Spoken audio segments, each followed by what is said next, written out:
San Francisco's worst fears were confirmed Sunday afternoon in Philadelphia. Already without wide receivers Ricky Pearsall and Jordan Watkins, the 49ers entered their NFC Wild Card matchup against the Eagles knowing they would need their remaining core playmakers to shoulder an even heavier load. Instead, they lost one of the pillars of their offense almost immediately. Tight end George Kittle suffered a devastating injury on his first catch of the game, a routine 6-yard reception in the second quarter at Lincoln Financial Field. The play itself appeared harmless, but the aftermath was anything but. Kittle went down without contact, remained on the turf as trainers rushed to his side, and was ultimately carted off the field to the locker room. From the moment he went down, the concern was evident. Replays offered little optimism, and shortly afterward, the 49ers announced what many feared. Kittle had been ruled out for the remainder of the game with an Achilles injury. For a 32-year-old tight end whose game is built on physicality, leverage, and explosiveness, the diagnosis was a brutal blow. At the time of the injury, San Francisco trailed 13-7 with 5:46 remaining in the second quarter. Kittle's lone catch, 6 yards, would be the final entry on his stat line in a postseason that now ends prematurely. The injury forced the 49ers to reshuffle their offensive approach on the fly. Jake Tonges and Luke Farrell were thrust into expanded roles at tight end for the remainder of the contest.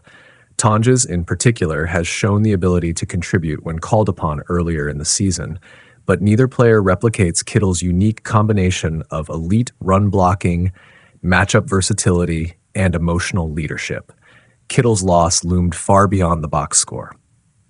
San Francisco entered the playoffs as the number 6 seed with a 12-5 record, built around quarterback Brock Purdy and one of the league's most balanced offenses. Even through a season riddled with injuries, the 49ers had remained resilient, leaning on depth, creativity, and mental toughness to stay in the NFC title picture.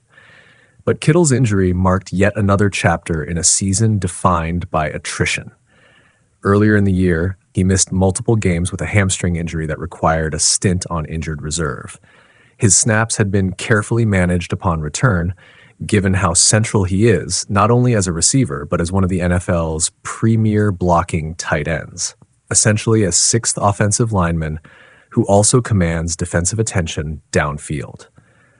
Losing him in a playoff game stripped San Francisco of a safety valve for Purdy, a tone setter in the run games, and one of the emotional engines of the locker room. The Achilles injury also raises sobering long-term questions. Recovery timelines are lengthy, and outcomes can vary significantly, especially for players in their early 30s. While further evaluation will determine the full scope of the damage, the road back figures to be long and demanding.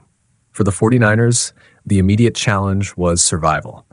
Once again, they were forced to adapt on the sport's biggest stage, relying on depth players, schematic adjustments, and sheer resolve to stay alive. For George Kittle, the focus shifts from playoff pursuit to rehabilitation, another test in a career defined by toughness, durability battles, and relentless effort. And for San Francisco, the injury served as a stark reminder of the fine margins that define January football. One step, one plant, one moment that can change the shape of an entire postseason.